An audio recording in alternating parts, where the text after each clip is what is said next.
kita tadi sedikit sudah membicarakan tentang pandemi COVID yang memang merubah segala tatanan ekonomi sosial semakin meningkat, Pak. Betul. Bukannya semakin menurun, bahkan per hari ini pun sudah hampir 26.000 Betul. ya yang terindikasi dengan kasus positifnya.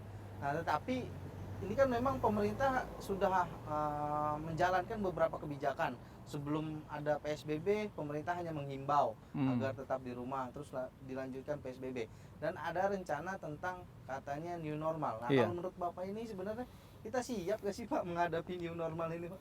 Pertama, sebetulnya kita ketika menentukan new normal atau tidak, itu harusnya berdasarkan data ya.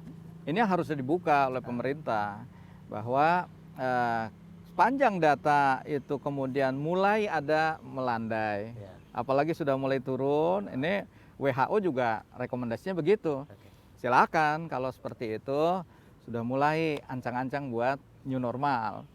Yang kedua, sarana prasarana kesehatan juga sudah memadai gitu ya. Artinya untuk mengantisipasi kalau toh misalnya nanti ada kasus-kasus COVID-19 itu bisa tertangani ya di rumah sakit rujukan. Nah, kita melihat ada sebuah misalnya informasi rumah sakit Universitas Erlangga udah hands up. Dia tidak menerima pasien-pasien COVID-19. Kenapa? Karena membludak. Sementara instalasi kesehatannya itu sudah penuh. Nah, ini salah satu contoh ya.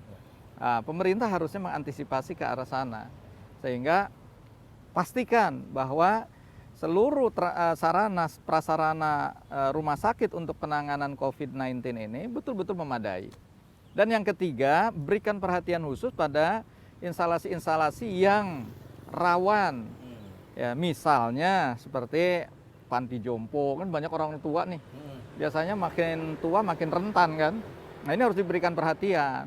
Atau mereka yang punya problematika mental. Nah, itu sudah harus diperhatikan betul, diantisipasi. Yang keempat, kesiapan menerapkan protokol kesehatan COVID-19 ini di kantor-kantor. Misalnya dengan cuci tangan, kemudian hand sanitizer disiapkan, kemudian menyiapkan juga pengecekan suhu. Nah, ini harus disiapkan. Ini kita melihat bahwasanya semakin ke sini, ya termasuk di gedung kita ya. Kalau awal-awal itu masih semangat untuk orang itu masuk di desinfektan. Sekarang hampir nggak ada yang berfungsi. Ini kan sebuah hal yang harus kita introspeksi lah. Jadi sepanjang hal-hal seperti ini nggak terungkap, harusnya ya pemerintah juga mempertimbangkan nih.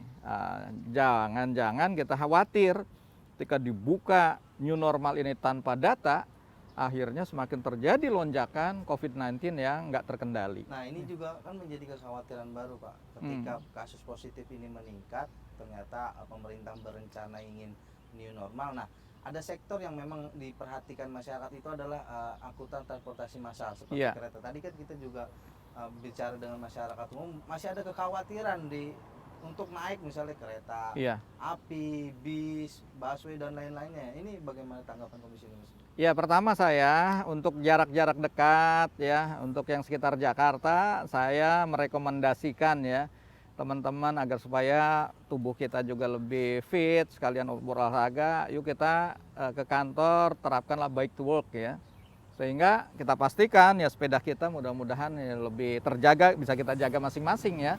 Kita semprot disinfektan dan kita rawat. Nah, sehingga mudah-mudahan ini lebih terjaga ya.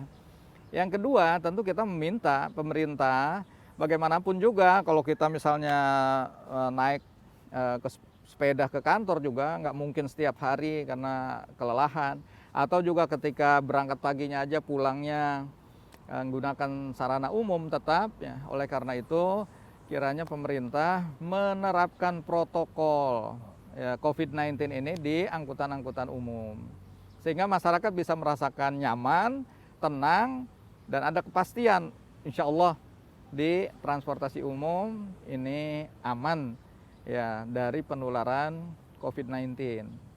Oleh karena itu disediakan juga di stasiun-stasiun atau di terminal-terminal itu misalnya tadi hand sanitizer, sarana untuk cuci tangan, pengecekan suhu, ini harusnya diterapkan dengan baik. Iya. Tapi kemarin kita sempat ramai di media sosial itu pesawat yang penuh. Itu Iya. benar nggak sih Pak kalau penglihatan Bapak? Iya, itu yang kita sayangkan. Kenapa? Karena saat penerapan misalnya dia harus melakukan verifikasi terhadap beberapa persyaratan kan, ada surat kesehatan, ada berbagai syarat-syarat lainnya, itu sayangnya tidak dilakukan secara online. Ya, sehingga masyarakat juga akhirnya berbondong-bondong untuk pergi ke bandara. Betul. Akhirnya terjadi penumpukan di bandara. Bayangkan kalau itu bisa dilakukan verifikasi secara online. Tes kesehatannya lolos misalnya dan segala macam, misalnya surat tugas apa segala macam udah lolos. Itu masyarakat yang ke sana yang bisa dipastikan masyarakat yang sudah memiliki persyaratan yang sudah lengkap. Bagi mereka yang kemudian tidak lengkap, nggak akan trial and error, coba-coba aja ke bandara, siapa tahu lolos gitu. Kenapa? Karena dia bisa pastikan dia nggak akan bisa lolos di sana. Nah ini juga perlu ada tadi keketatan pengawasan dari petugas yang ada di bandara dan di Kementerian Perhubungan.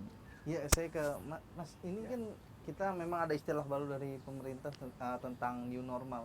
Sebenarnya paham gak sih atau mengerti gak sih masyarakat umum tentang new normal ini? Apakah memang ya masyarakat udah harus biasa gitu berkegiatan? Mungkin jadi kalau dari tempat saya jadi kayaknya seperti biasa, jadi kayak kehidupan biasa, cuman mungkin yang nggak biasanya kita pakai masker, terus ada jaga jarak. Ya mungkin kalau saya kayak masalah biasa kan kayak saya juga kayak pedagang ya, jadi ya butuh bulan tuh untuk ya cari makan lah. Kalau di rumah kan juga nggak mungkin kan, ya kan nggak bisa lah ya, sebulan 2 bulan ya. Ini kalau dapat normal pakai protokol yang berat gitu, bisa lah kalau tergantung kita masing-masing. Tapi kalau Mas sendiri khawatir gak sih nanti akan ada peningkatan kasus atau bagaimana kalau misalnya kita new normal ini diterapkan? Jadi masyarakat ini khawatir gak sih? Khawatir sih ada sih. Nah, Kondisinya kan balik lagi gitu kan, kebutuhan masyarakat sendiri gitu. Jadi ingin keluar itu tujuannya untuk apa gitu kan? Kalau tujuannya hanya untuk murah-murah sih mungkin itu yang bikin jadi nggak baik gitu. Tapi kalau tujuannya memang untuk cari nafkah atau kan urusan paling penting gitu sih